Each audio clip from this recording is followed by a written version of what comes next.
Good afternoon. Today I'm going to tell you a story from my book, The Modern Alchemist. This is a true life story and its title is The Magical Power of Myna. If you observe nature, you learn precious life lessons. And when you observe the little things of your everyday life with a presence of mind, you can also find gems of understanding that can help you move forward in life with grace and ease. 2 days ago, in a lovely sunny winter day, one of those when the blue skies and the crisp morning air makes you want to breathe deeply, that clean oxygen. I was sitting at the balcony gazing at Table Mountain.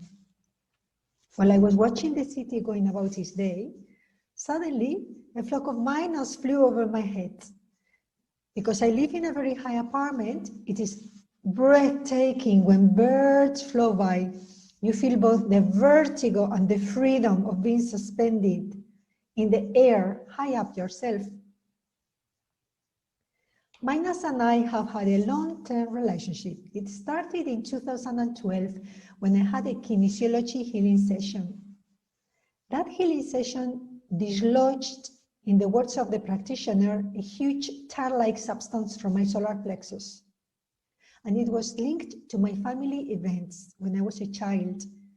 It was at that moment that the practitioner said, I have to stop running energy through you or it just will be too much.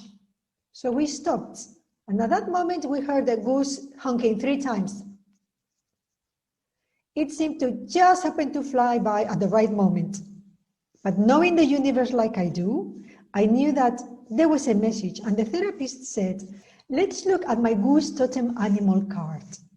The message that was being delivered was rather huge. You have slayed your inner giant. So it was that very same week that I remember I was teaching a session of public speaking in my office at home. I don't know what made me get up to look through the window, but as I looked down at the neighbor's tree, I was surprised to see that there were thousands of Mynas on it. It is a rather large tree and it was absolutely packed with them. It was as if to say, you have ignored us long enough, but today you will not longer be able to do so. At that moment, they shifted from the tree and started to fly in circles higher and higher and higher. And then they moved onto a direct line towards the large window where I was standing, because my office has literally windows for walls. As they passed right in front of my face, to land on the huge penthouse terrace on the floor above mine. I had to hold my breath because it was such a furious and fast energy.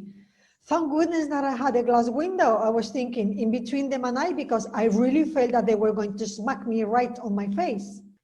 Mynas are linked to languages and communication. And as you know, my business is called Stargate Communications, Communications and Languages. And I am a polyglot. What I love about languages, including the language of spiritual or vibrational energy, is to decode and recode units into meaningful strings or sentences. That's the translator in me. The guide or teacher in me is called to then teach it to others so that others can make sense of whatever universal currents are taking place at a given time. I call it practical spirituality, and I wrote 2 books about it with successive levels of difficulty, and you can find them in Amazon. The second lesson that Myna teaches us is that you need to always learn something new and continue to improve or develop yourself, as life is an ongoing learning path. The Mayan universal principle is that everything is always in perpetual motion and that change is unavoidable. So when we establish ourselves in a comfort zone, thinking that it is safe, we simply delude ourselves, because that place is the beginning of dying. It is not a happy medium. It is not a place of harmony. It is not a permanent happy place like we like to think. When we settle for what we already have and stop growing, not only we stop expanding, but we start imploding. I'm not talking about the times in life when we reach a plateau in which we need to integrate previous lessons or experiences. These are necessary spaces, like the holidays at school, so that the information settles and steps down into the corresponding receptive centers or chakras. Then comes a release of previous patterns, the mourning or sadness that accompanies letting go, the uncertainty stage of where to move to next, and finally, we break through the chrysalis and develop weather wings with which to fly a little higher. This is the cyclic process of growth, and we need these times to stop and take account of what has happened, trying to integrate the previous growth before we move on to the next. And so, I, who have a very strong eternal student archetype, which used to keep me locked in the pattern of I am not good enough, was reminded that the shift I had just experienced was marvelous, but was nevertheless one more step in my path towards empowerment. So this day, as I was watching the flock of birds from my balcony flying in perfectly synchronized patterns, I could feel the ease and flow, the effortless beauty and simplicity of the flight, an ability that is in their DNA and doesn't require thousands of hours of training. It simply is elegant and breathtaking. It was remarkable to watch. At that point, my heart skipped a beat. My whole being had a vertigo-like shifting feeling. I remember that throughout the years that I had been teaching at the school where I work part-time, a family of Mynas would fly over my car in different specific patterns to convey specific meanings. As I would drive to school in the morning, invariably I would notice one or two or a group of Mynas. Sometimes they would fly left to right, from physical to emotional, or vice versa, from right to left, meaning that something was going to change or manifest physically. And then something would take place at the school to follow up the warning or the message. I would have a tug of war with a difficult student. I would have a successful day. I would make a breakthrough. So I started to look at the Mynas flying above my car, usually while driving towards Camps Bay or on the long road towards Hout Bay, and started to get ready in the mornings for the events of the day at the school. I definitely consider myself warned or guided or protected. Those were single messages, but these not so regular flock or group messages seemed to take place at moments in my life when I underwent a huge conscious gift, an energetic transformation, a healing or a release. I used to work a lot with crows and magpies while I lived in England. Then I moved on to raven as I did more shadow work, bringing parts of your hidden limiting patterns into consciousness. Sometimes I would work with grackle, but not that much. And now in South Africa, still with the corvid family, it is Myna, the bird which seems to talk to me more often.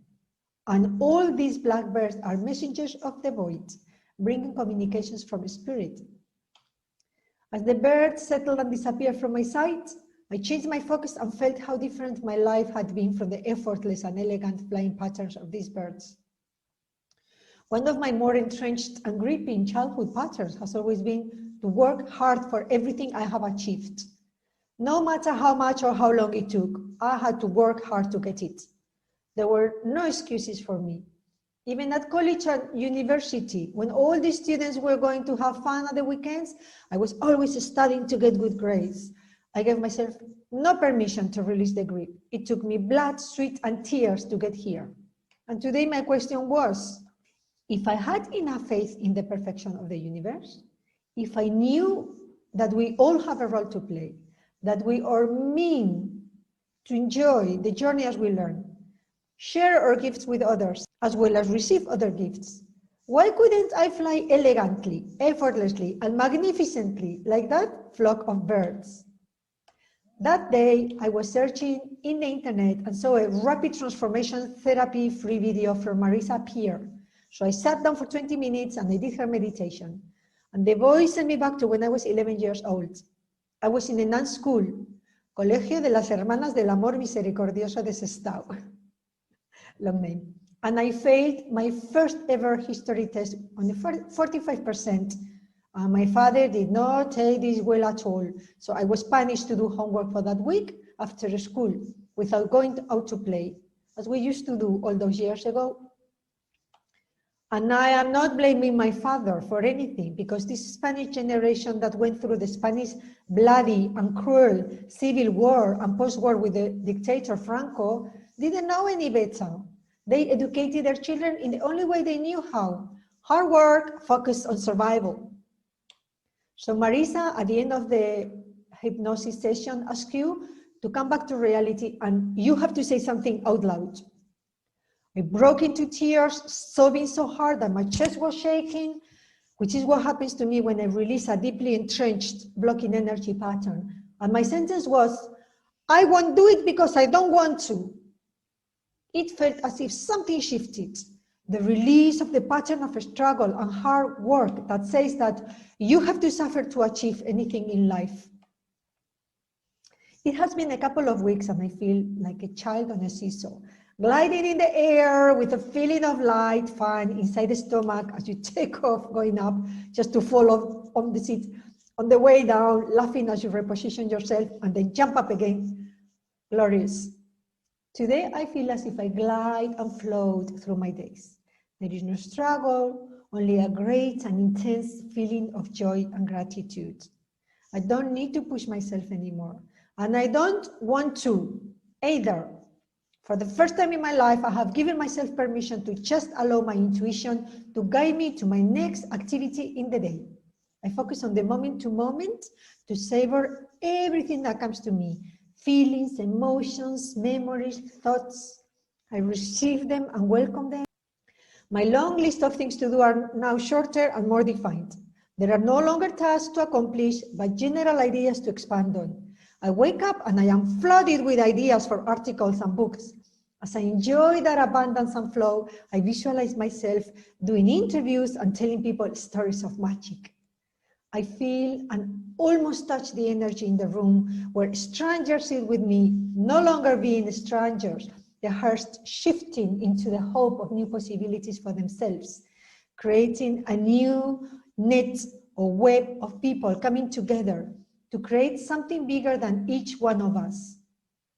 When the tasks are too large, I write them in the universe list, the list where I delegate everything that I'm not prepared to do myself because it is either too much hard work or simply I don't have the professional ability to do.